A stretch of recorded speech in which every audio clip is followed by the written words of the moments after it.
What's the deal with toxic family structure? That's what we're talking about today at queenbeing.com. Let's get started.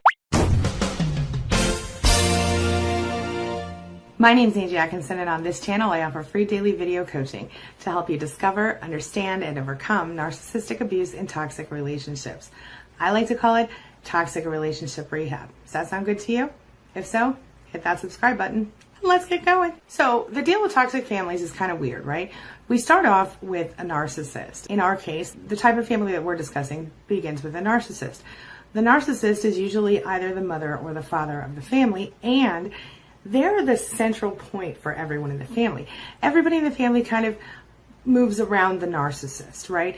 So how does that look? Well, sometimes both parents are narcissists, or one parent is an enabler or a codependent, while the other is a narcissist. So one parent is the iron fist and the other parent is the supporter of the iron fist, right? So today we're just going to run down the cast. We're going to run down the list of the types of narcissistic family members, toxic family members, okay, that there are.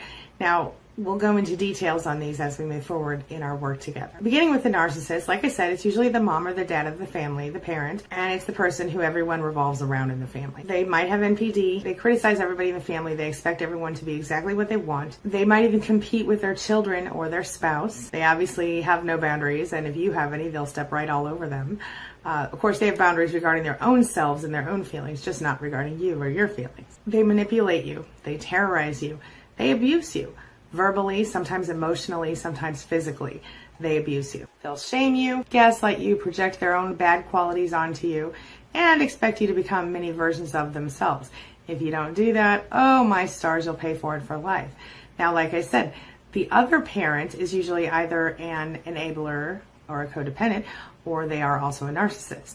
Now, if they are an enabler, like I said, we're looking at someone who holds the narcissist up, right? We're looking at someone who enforces the narcissist's rules, does the narcissist's bidding, oftentimes behaves like an internal flying monkey, so to speak, when it comes to the family. They are also a victim. They have been manipulated. They have been abused themselves by the narcissist in most cases. So as they avoid attack, they often are seeking rewards, as in they want affection and love and big hugs and nice things from the narcissist. So sometimes it causes them to throw their children under the bus.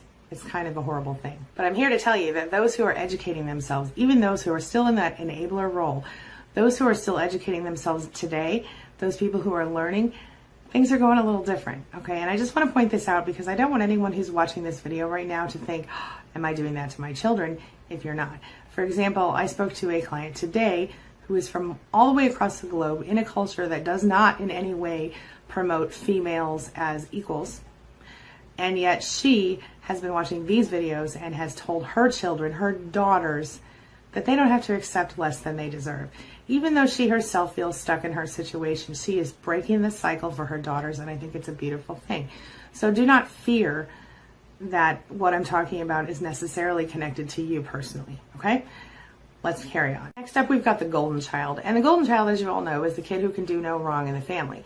The kid that the family hangs all its hopes on and the parents always compare the other children to. They can't do any wrong. They have special status in the family. They get special privileges. A lot of times it's the child that the narcissistic parent identifies with most closely, and many times happens to be the highest achieving child in the family, at least in childhood. Of course, as you all know, there's no cemented place in a family like this for anyone except the narcissist. So often the golden child will be moved into other positions as, days and years go by. So be aware of that, because in a toxic family, the roles, they're fluid, unfortunately. So you might have played the golden child sometimes and the scapegoat child sometimes, and sometimes the lost child and everything in between.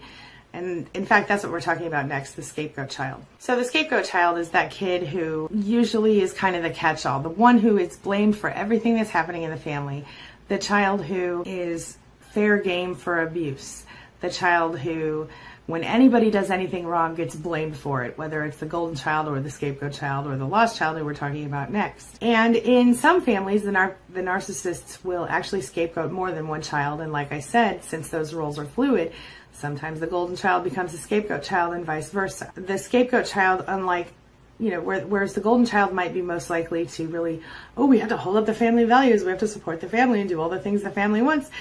Well, the scapegoat child is more likely to be a rebel. I was a scapegoat child myself. The scapegoat child is usually the one who is like questioning authority. The scapegoat child is the one that doesn't fit into the little hole that they make for them. And the scapegoat child is the one that, while the narcissistic parents sometimes consider the scapegoat child like a pain in the ass, and again, is the one that gets blamed for everything, the scapegoat child actually a lot of times turns out to be the one to break the cycle in this whole toxic family situation. And what I mean by break the cycle is break the cycle for the generations that happen after them. Because whether we like to admit it or not, a lot of these behaviors that we pick up and that our toxic counterparts pick up are a direct result of the way we and they were raised in toxic families. Now let's talk about the lost child. Not everybody recognizes the lost child, which is ironic because it's a lost child. This is a lot of times the middle kid, but not always. It's the kid who, keeps their nose clean, kind of blends into the wall a little bit, doesn't get a lot of attention from anybody, and doesn't say a lot. It's the kid who might go off and do drugs and never be found out because the parents don't pay enough attention.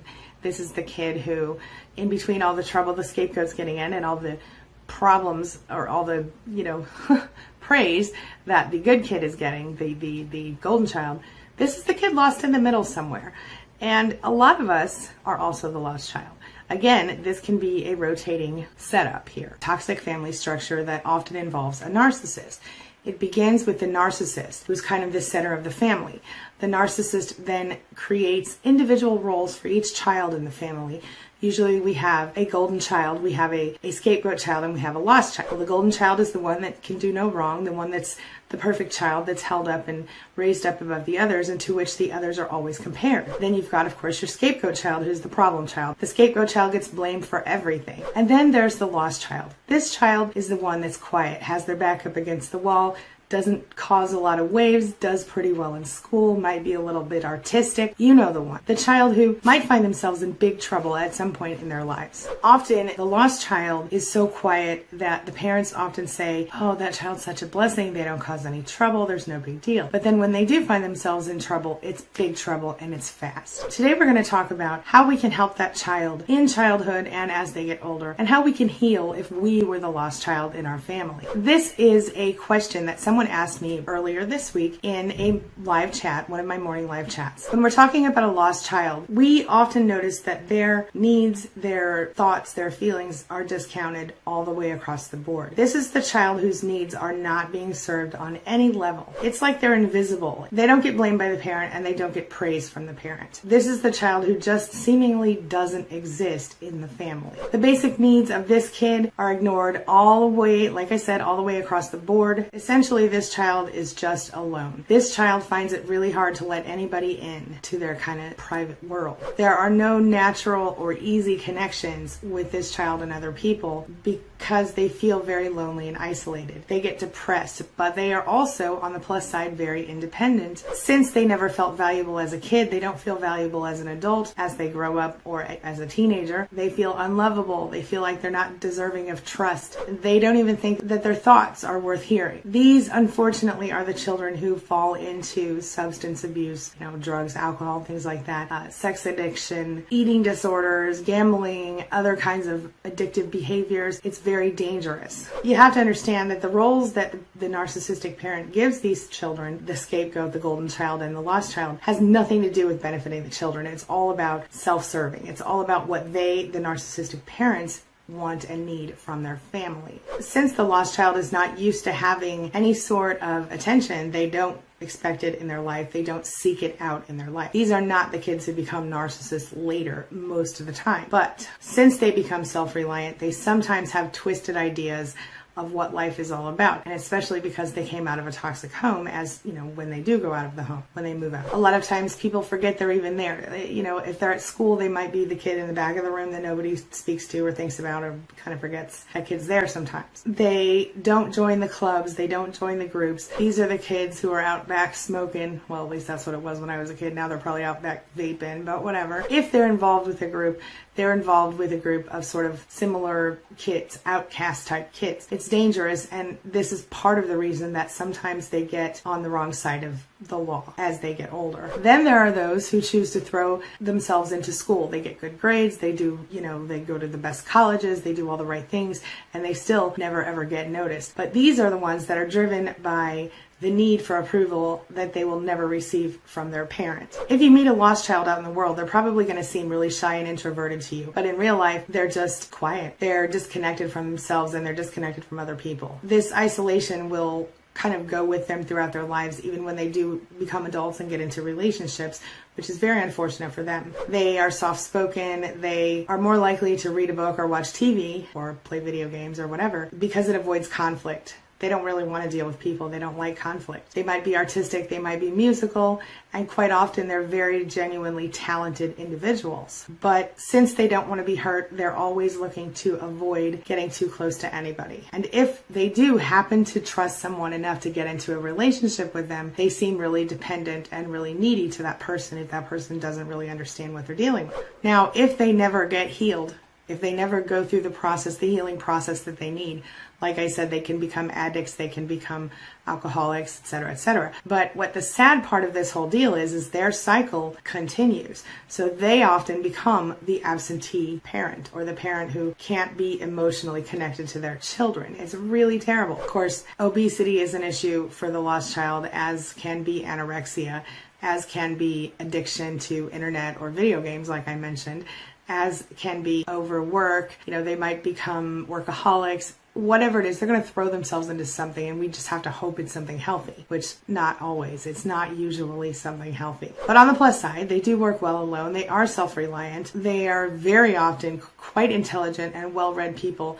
And if you give them a chance and they get close enough to you, they can become great listeners. So how do you help a lost child? Well, if the lost child is your child, the first thing you should do is get your kid into some counseling or therapy to help them to find and express the rage that they must have been building up over all of these years as the lost child, and their fear. There's a significant amount of fear in a lost child because quite often they have questions, they have concerns, they have things they want to talk about, and there's nobody there for them. If you have been in a relationship with a narcissist and you have noticed that your narcissist has categorized these children of yours in this way, you still have time to repair those relationships and hopefully help that child to break out of that role. Now, it's going to require some professional intervention in most cases, but not always. They have to recognize the pain of the past. They have to acknowledge basically their core wound, and they have to take it to the next level of healing. I would recommend that you take a look at the playlist. I will try to remember to link to it up here on my YouTube channel called Healing the Inner Child. That will be very helpful for anyone in this situation, but lost children especially can benefit from it. Now, if you yourself are the lost child, you've got to, again, recognize the pain, recognize the core wound, realize the emotional emptiness that you've carried with you throughout your lifetime, and acknowledge that you are the lost child. Acknowledge that you came out of a toxic home. You were raised by toxic parents. Stop denying it. And what I mean by that is we go through stages as we realize what's happening in our lives, but recognize and own the fact that you came out of a toxic home, and don't deny it. No more denial. If you can face what you've been through and you can acknowledge it and you can mourn what you lost and what you never had, this is the first step to moving in the right direction toward healing for anyone. Once you and or your child has recognized the pain and the situation and owned it for what it was, then you can face it and you can begin to form deeper relationships in your life, deeper relationship within yourself. You have to get to know yourself first. You can stop playing the victim. Not that I'm saying you're playing the victim, but if you have noticed yourself playing the victim, it's time to let go of that feeling and start to be on the team, whether the team is your current romantic situation or your current family situation, or it's a whole new team. Be team you. Learn to make decisions and set long-term goals in your life of a personal nature. You have to understand one of the biggest things here, and that is that as you heal, you're going to find out that you're not really weird, you're not really bad, there's not really anything wrong with you. It was just your family. It was just the broken person or people in your family who caused you to feel like the lost child. And if your parent was married to a narcissist and you suffered as a result of that, you have to understand that your parent did the very best that they could in that situation. If you are the parent of a child who you had with a narcissist or raised with a narcissist, you have to understand that you did the very best you could with that situation. You have to try to release the guilt, release the anger, and start fresh and start with healing. Healing for a lost child is a family affair, and what I mean by that is it's going to involve the child and anyone else who wants to remain in the child's life after the fact. One last thing, I'm going to give you a quick exercise to kind of show you what the healing needs to start to look like. As always, it's about changing your perception of yourself and the world around you. And it starts like this. If you previously believed something like, why should I feel stuff? It really feels yucky. It's better if I just don't feel anything. If you previously thought, if I don't get emotionally involved, I won't get hurt. Or, I can't make a difference anyway. Or, it's better not to draw attention to myself. Now think, I deserve attention. I do make a difference. I am of value. People do value me. If I don't get emotionally involved, I'll never have meaningful connections. You can't allow yourself, and your child can't allow themselves to be defined by a narcissist. None of us can allow ourselves to be defined by a narcissist, because the narcissist looks at us through an ugly, dirty, broken lens. We must learn, and every lost child on the planet must learn, every narcissist's child and adult child on the planet must learn to release the narcissist's perceptions, everything the narcissist told us was true about the world, and rediscover the world for what it really is and who we really are.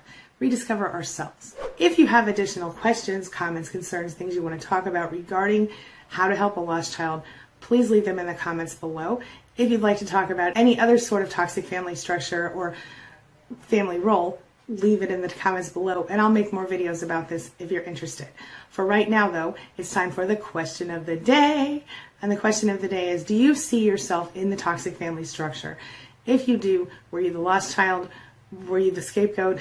Were you the golden child? Were you something else? Let me know in the comments below, and let's have a good discussion about this. It always helps other survivors to know that they're not alone. That's all I've got for you right now. Thanks, as always, for being a part of my day and a part of my life. And hey, thanks for letting me be a part of yours. It really does mean a lot to me. I'll see you soon. It's my mission to teach others what I know to be true. You really can create the life you want. Take care of your body. Take care of your soul. Nurture the real you and introduce him or her to the world. Be comfortable in your own skin and in your place in this world. Take your spot, take it now, and the universe will take its cue from you. You feel me? If so, subscribe to my channel. Let's get it done together.